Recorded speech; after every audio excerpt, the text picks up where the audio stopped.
Okay, so here we go. We're middle of Motzei Shabbos. So one of the most incredible entities that we've learned so far about Shabbos is that Shabbos doesn't begin on Shabbos. Shabbos begins well before Shabbos. So we thought that when we began, you can put it down. Don't worry, I don't need so much space.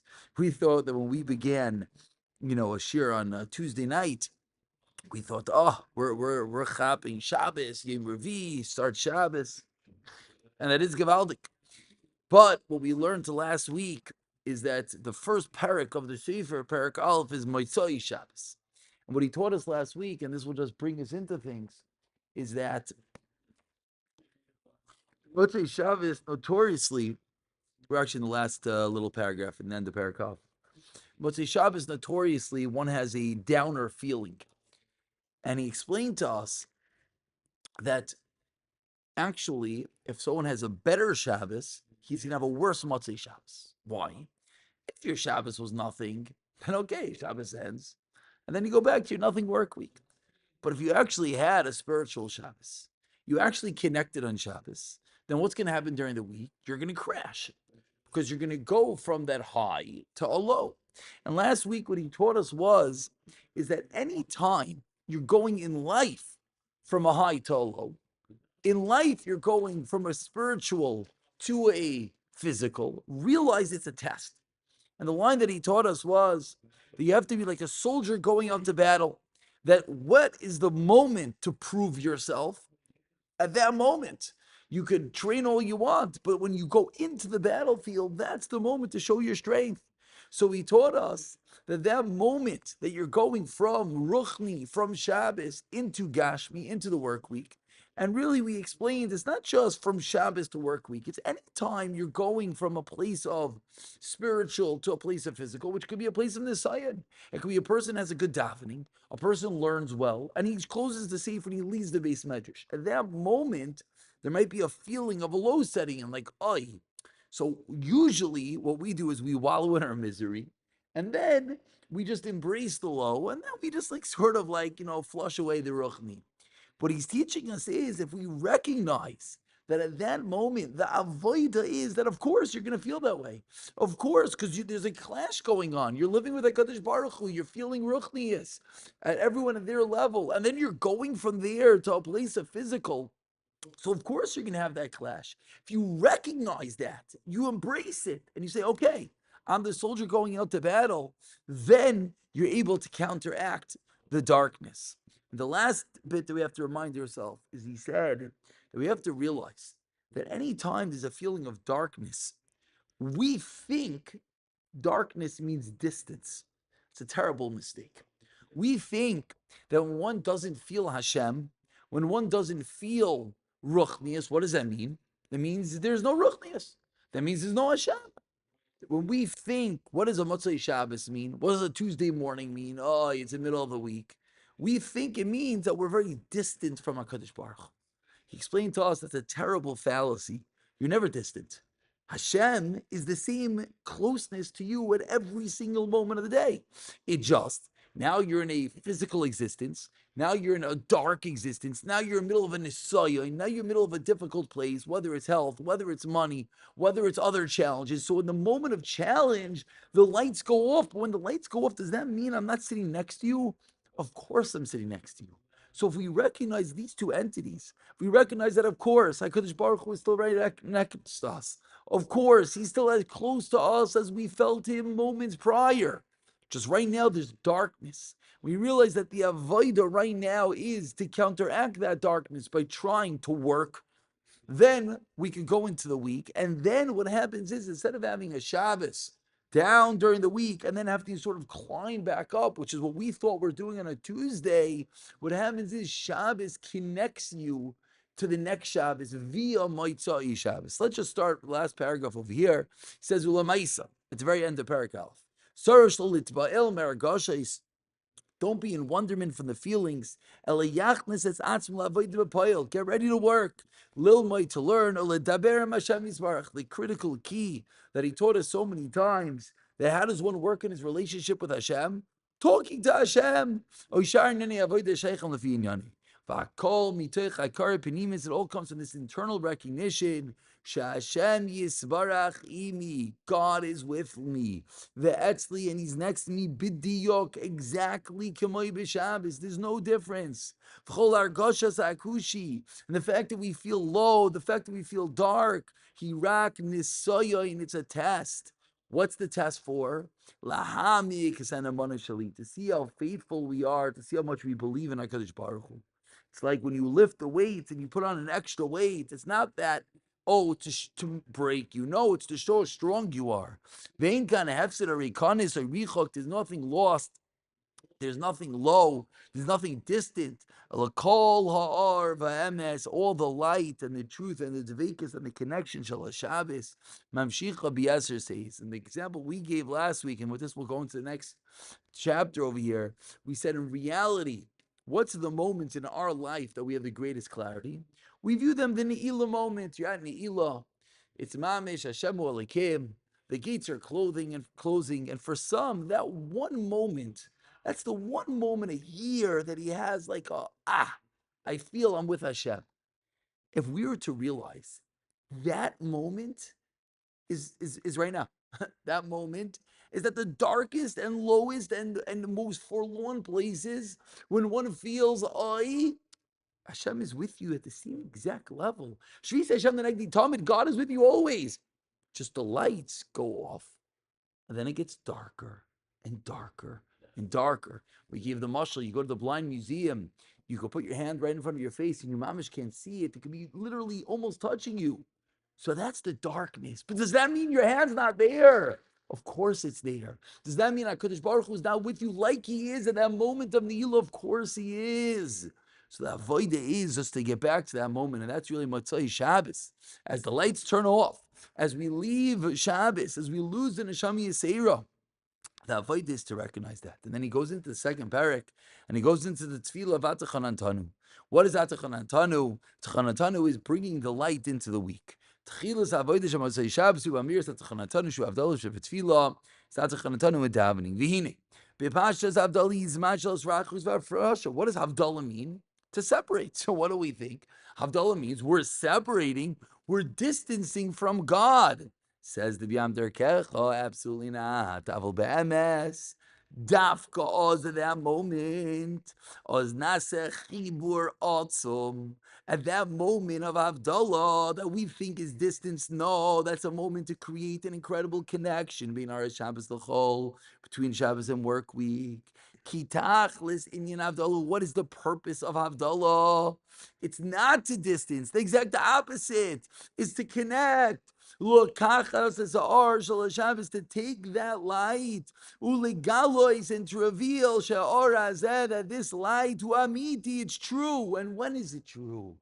Not when it's light in the room. Turning on a light doesn't do anything.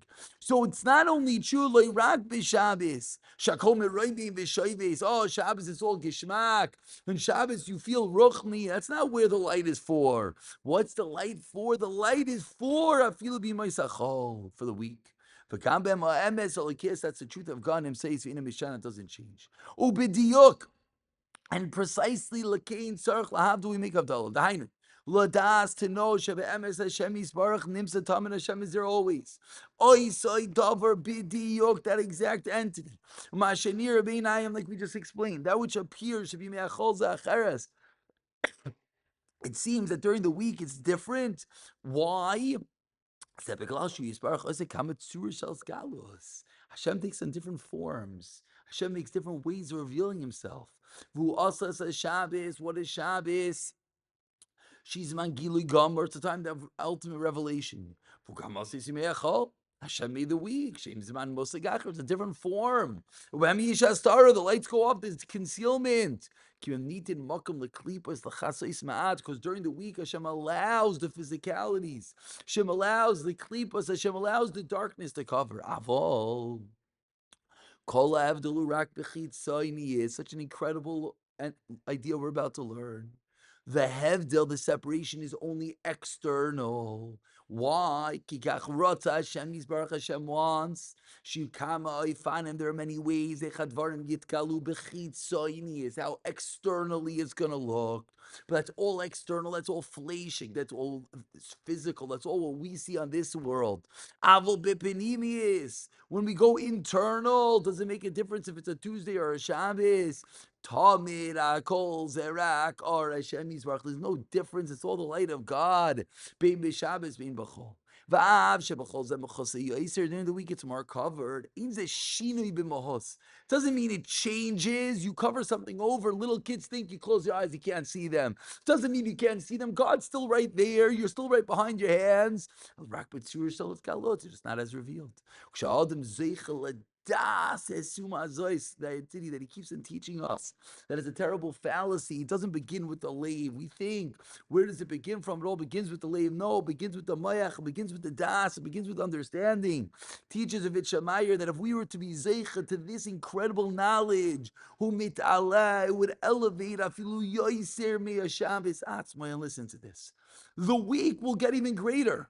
Why? It's true. On Shabbos, Hashem lights up the room. There's a problem. Because God's lighting up the room, but Shabbos is not a time of physicality. It's not a time of olam hazeh. So it's true, God lights it up, but there's only a certain level of illumination. When you walk into the physical, when you walk into olam hazeh, when you walk into gashmias, when you walk into problems, you walk into health and shidduchim and chinuch and parnasa, you walk into all the challenges of the world on Motzai Shabbos. What happens at that moment? That's the greatest moment of physicality. At that moment, mitgaleh could be revealed. She'ara Shabbos kol kachamiti. You know how true that light is. You know how true that Shabbos was. Achu meir, that it illuminates v'kayim and it sustains. Afilu betoich hamatzavim hanemuchim. Even in those dark moments, and that's where it's really true. There's no kunz for the very strong person to lift up a little weight. It doesn't do anything. It doesn't show anything. But for the weak person to lift up the strong weight shows a lot. So in a time of spiritual, to feel spiritual, no. On a Yom Kippur, on a Ne'ilah, to feel like Kadosh Baruch Hu, no. So maybe, just maybe, and we suggest this on Shabbos, we all know that what's Yom Kippur? Yom Kippurim. So it's one of those things we never understood. Maybe now we can understand it. Because what would be the one day that if we had a pin, the day of the greatest physicalities, the day of the greatest gashmias, that's Purim, that's Yayin, that's Suda, that's Mishneh, that's food, that's drink, there's no Isser Malacha. And if on that day you connect to Hashem, if on that day you live a life not of Hester, not a life of covered, but a life of Purim, a life of Megillah, a life of Esther, a life of Mordechai. You realize that within the darkness you see HaKadosh Baruch Hu. That's the greatest light. That shows how powerful and how real the light is. If you take a candle into this room, it doesn't do anything. Take a candle in the forest, it illuminates. You take 1,000 candles, it illuminates even more. So what happens is an incredible idea is at that moment of Havdalah, it's not just, we have a way to fight where the warrior going to battle is so much greater. This is the moment. This is the moment that we're going from the light, we're walking to the darkness. So as we walk into the darkness, as we walk into the week with all its challenges, with all the issues, and we know in a moment the phone's going to turn on and the computer's going to turn on, and the emails and the bills and the questions and the challenges and all the other millions of things that come with it. So we just envision we're in this big, light, beautiful room and we're going out to the dark. And as we go into the dark, it gets darker and darker and darker. So that moment of Havdalah, you know what we're doing? We're taking that candle, we're taking that light, and we're saying, you're coming with me. You're coming with me into the forest. And you know what's going to happen when I bring this light into the forest? It's going to prove that the light was real. Because to have light in a lit up room, that's no big deal. To feel God right now, that's not a big deal. During a good Shemoneh Esrei, that's not a big deal. But during a work week, during a challenging business transaction, you feel Hashem then? That's light.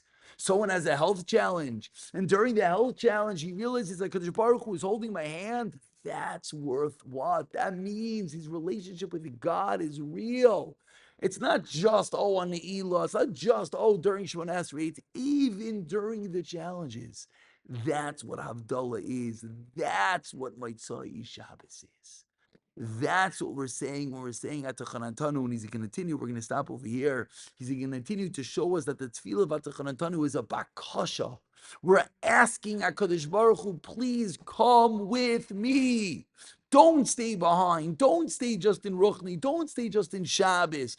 Come with me into my challenges. And hopefully, the more that we realize that the truth, the MS, the reality is that God is right there with us. But we just have to realize that all it is, the lights are getting darker and darker and darker and covered and covered and covered. But God is still right there with me. And all I need to do is, not all, it's a big avodah, is to realize God is with me and to try to find ways to introduce that light, to connect to that spirituality. That is the greatest task, and that is the greatest truth. And that's how we could take Shabbos, bringing it to the work week, and going back to the nimshal that we said. Anytime one walks into a matzav of challenge, anytime one closes the sefer and goes into the business, anytime one closes the car door and walks into the doctor's office, anytime one might open up a challenging piece of news, that's a matzav of darkness. And at that moment, you need a Havdalah, you need to realize Hashem is with me, bidiyuk, like he was a moment before. It's really hard and it's really challenging and it's really difficult, and I can't understand how is it shaykh. But that God could understand how it's shaykh. And with that, hopefully we could begin the avoid of bringing that light into those darkest of dark places. And as we always say, who's going to gain? Hashem will gain, it's true. He'll have more avodim, it's true. And we'll live lives more connected to him, which is true. But you know who gains? He gains because we live happier, lighter lives. We live lives that even as we walk into that terrible challenge, we can start to fathom those Yidden dancing into the gas chambers because they realize they're dancing into what seems from the external, it seems to be so dark. But they were able to connect the Penimi, the able to see internally, able to realize, hey, Hashem was with me in Elah. Hashem is with me when I shake lulav. Hashem is with me when I light menorah. And Hashem is with me as I read that horrible report. And somehow God knows how we can get through this. B'siyata dishmaya.